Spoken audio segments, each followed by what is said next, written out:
peoples. Welcome back to the rest of episode 95. This half of episode 95 will be 75% less beardy. Oh yeah, I didn't realize. Yeah. This is SmackDown Rundown. I feel like you're like doing like a golf commentator, like just very cool. Are you just... Well, Basically just checking up a beer. all right. Well, Go ahead and tell us what happened. all right. I'm just going to listen. Should I just run through matches? Or should I just start at the beginning of the show? What should I do? Do the matches bit. All right. Because that's the typical things that we do most of the time. All right, we'll do that.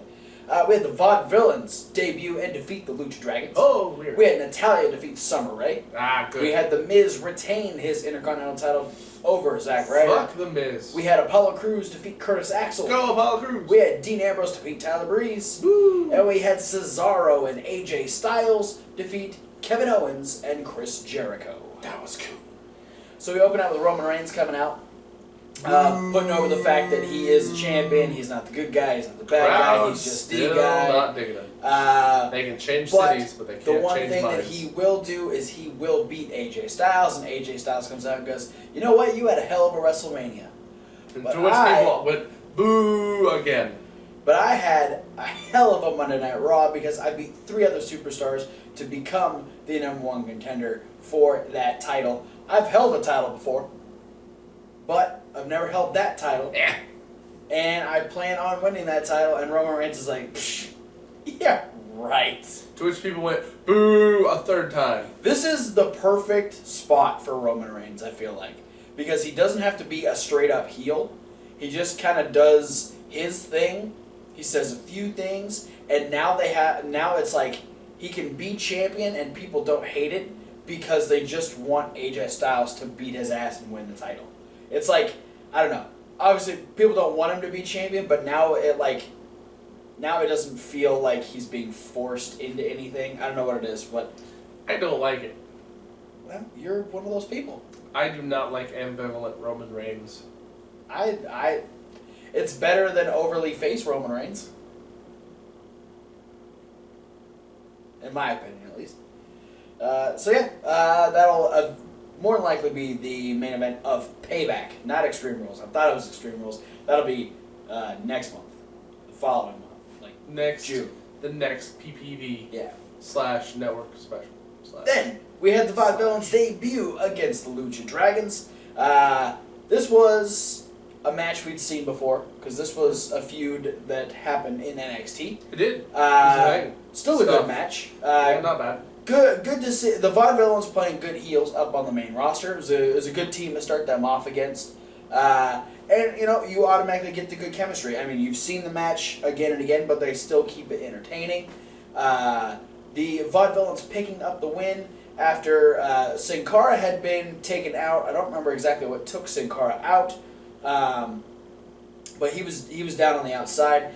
And with Kalisto going for the Salida del Sol on Simon Gotch, who would get a blind tag from Aiden English. Aiden English would actually shove Kalisto down off of Gotch's shoulders, and so he'd go face first into the mat, and then they would hit the Whirling Dervish and pick up the win as Simon Gotch stopped Sin Cara from getting back into the ring.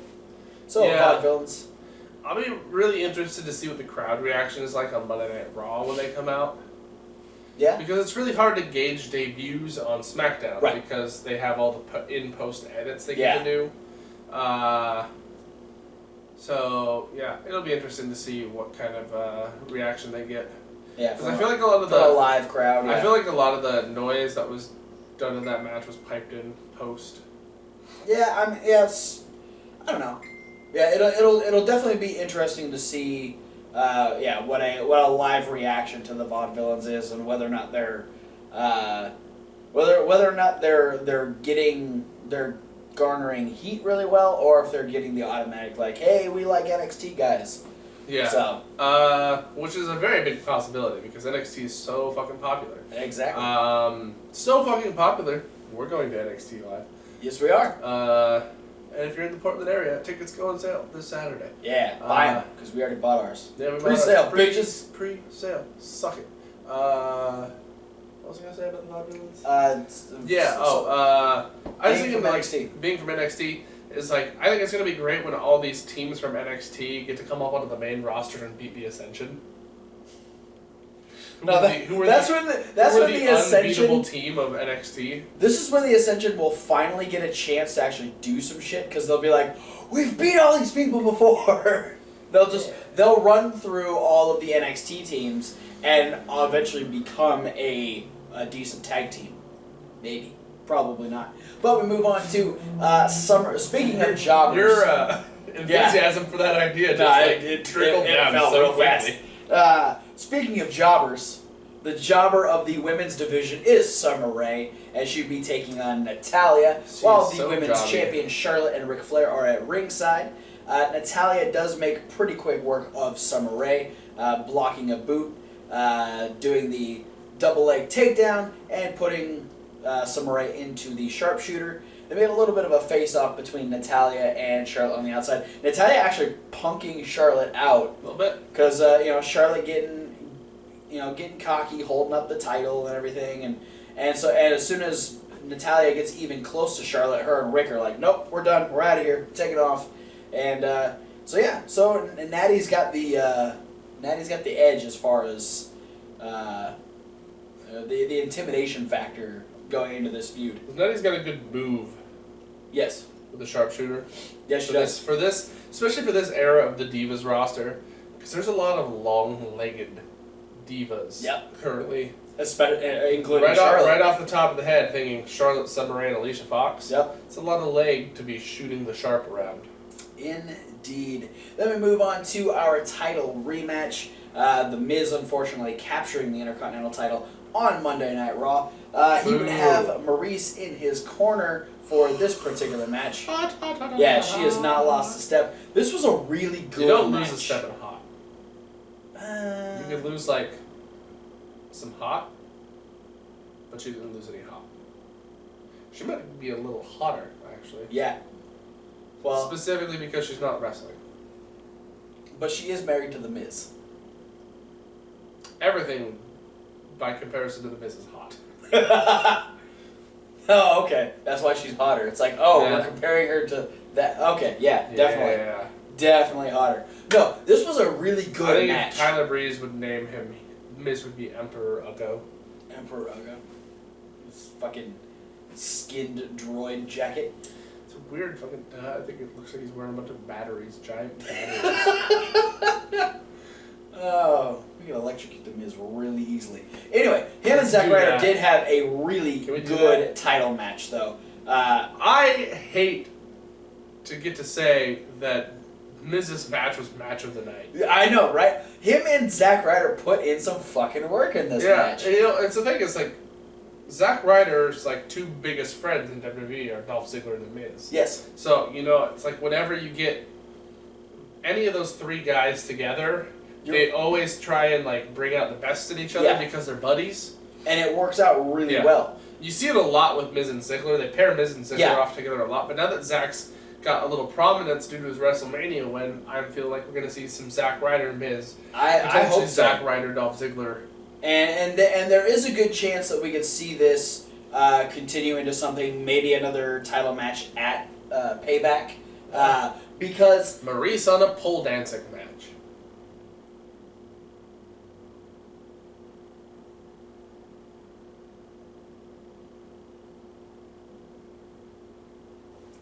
Oh God, sorry. What was I saying? Where were we? What are we talking about? Payback. Miz. Ryder. Oh, Miz. Oh, gross. Potential. No. It could be a match. Payback. This was. Yeah. No. The match itself was great, and I loved the heel aspect on the Miz and Maryse's side. Yeah. Because Zack absolutely in control. Thought he was gonna pick up the win because he hit the elbow drop, and Miz kicked out. And so he's freaking out, and then he's got control of the Miz at this point. He's got him in the corner, and he just keeps beating the shit out of him. He's punching him, he's kicking him, and the ref actually has to like pull him back. And then Maurice does one of the weirdest things that I think I've ever seen anybody do for interference sake. I thought it was brilliant. Yeah, because I mean, it's clever, but it's definitely like pretty obscure compared to a lot of interferences. Right. Or /rep distractions, because she just unties the bottom turnbuckle. The action was weird, the result was fantastic. Yeah. Go ahead. She unties the bottom turnbuckle pad and just tosses it into the ring. Yeah, and it causes Zack Ryder to go, "The hell are you doing?" And he picks up the pad. And so when Charles Robinson is done checking on The Miz, he turns around and he sees the pad in Zack Ryder's hand. He goes, "Hey, what are you doing?" So he grabs the pad and goes to try and put it back on the turnbuckle, which allows Zack Ryder to go back and try and beat up The Miz, but The Miz pokes Zack Ryder in the eye. Which looked like just he fucking decked him in the face. It looked like he palmed him. It looked like if it was in the eye, it was a very violent eye strike. Just knuckled him right in the eye. And that allows him to hit Skull Crushing Finale, and The Miz retains the Intercontinental Championship. It's unfortunate, but it's true. And we're sad. Moving on, we had Apollo Crews debut on SmackDown. Woo, less sad. And he got to go against the winner of Rock, Paper, Scissors Fatal 4-Way. Amongst the group of these social outcasts. Fatal 4-Way Rock, Paper, Scissors match. So, Rock, Paper, Scissors, shoot. We have 3 scissors and what looks like paper, but when you turn it right side up, it's an axe, and axe always wins Rock, Paper, Scissors. Yeet. And Don't Curtis do the Axel. it's stupid. You're stupid.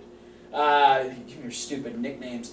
And Curtis Axel proceeds to get his ass kicked by Apollo Crews. Yeah.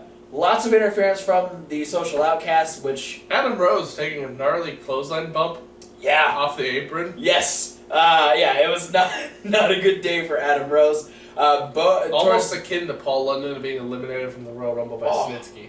Ouch. But not quite. And then Bo Dallas and Heath Slater both jumped up at the end trying to help Curtis Axel, but the ref was distracted with Bo Dallas. And he used the Axeman to chop down Heath Slater. And so I've been waiting for that one. And so then Apollo Crews is able to hit his big Enziguri and then hit the toss powerbomb, which is now called Cruise Control. Apollo Crews picking up the win over Curtis Axel. Then we had some good promo stuff here in the middle. We had Rich do a real fast interview with Baron Corbin. Yep. Baron Corbin says, "Don't bother asking me any questions because I'm not going to answer them. It doesn't matter. People say the end of days are coming soon. No, that's the problem. They're already here." And then walks away. Done and done. Yeah. Good job, Baron Corbin. Then we have Becky. Baron, let's keep all your promos about that short. Then we have Becky Lynch talking to Renee Young about her unfortunate shortcomings on Sunday in the triple threat for the Women's Championship, which she is eventually interrupted by Emma. Yeah. And these two go at it verbally. And I loved this conversation. I really like that, most of the time when Becky Lynch has a promo, it always ends up into some sort of verbal sparring match with whoever else gets involved. And she's really good at that. Yeah. That's one of my favorite things about Becky And basically the focal point of the whole conversation once Emma shows up is the eye around Becky Lynch. Becky's eyes. Beat up face. Yeah, Becky's eyes still messed up from Sunday. 2 days isn't quite enough. Yeah, that's true. This was recorded on Tuesday. So she's like, Emma keeps saying, "Oh yeah, we go way back, but see, I got to WWE first, and now you're being handed all these opportunities." And Becky's like, No. You want to keep talking about my eye? If you keep talking this way, I'm going to give you something similar." And Emma's like, "Okay, well, I guess I better keep an eye out." And it's just real catty and just a fantastic promo. I'm so excited for the women's division to actually be a functioning thing where you've got different feuds going on, and it's already building that way, and I'm super stoked for it. I like pun-filled promos. Yes. No matter who does them. We had the Colognes telling us how awesome Puerto Rico is. It's the same one from Raw. Yeah. So yeah. Hibiscus flower thing. Yeah. Yeah. It's yeah. Overrated. Puerto Rico smells better than America. Most places, definitely. Yeah. And then Dean Ambrose made quick work of Tyler Breeze. Not sure why this was here, but it happened. Because Dean Ambrose equals happy fans. True. He He ended up hitting Dirty Deeds off of a really stiff clothesline. He did the rebound clothesline, knocked the shit out of Tyler Breeze, then hit Dirty Deeds and picked up the win. Whatever the fuck it is, you don't call it the goddamn wacky line. No. Who called it that? Cole. Of course Who he do you did. think? Of course it was Michael Cole. After Morrow tried to get it to be called the Lunatic Lariat. Yeah, which is cool. But now it's the Catapult Clothesline. That's cool too. We like alliteration. I just see it and I want to yell other things that aren't those names.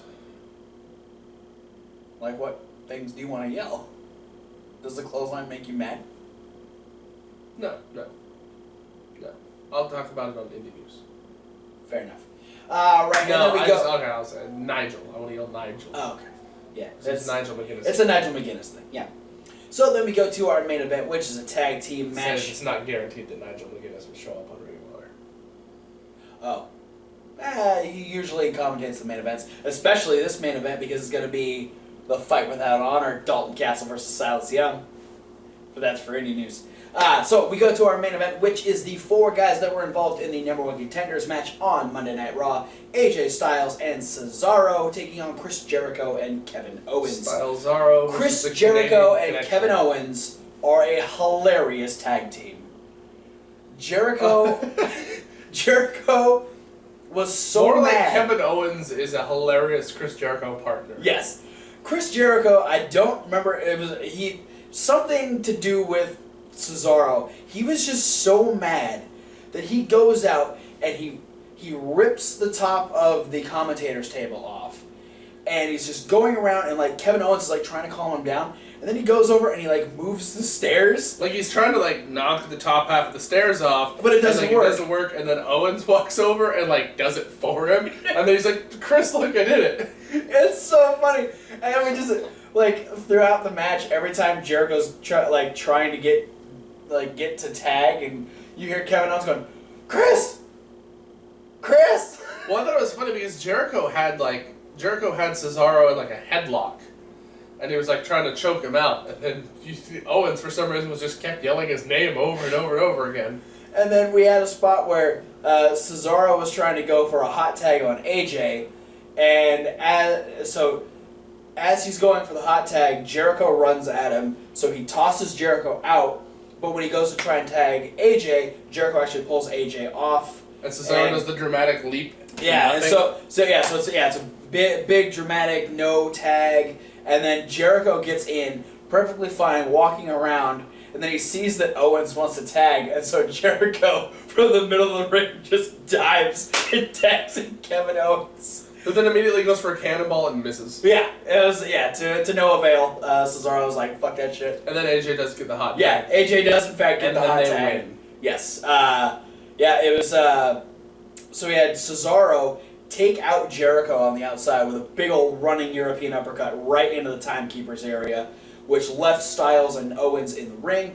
Owens is getting ready to set up for the pop-up powerbomb, but he gets slightly distracted because Sami Zayn, bandaged up from going through the table on Monday Night Raw, starts walking out and That's a rough table, apparently. Well, you gotta think this came after a ladder match and a Shinsuke Nakamura match.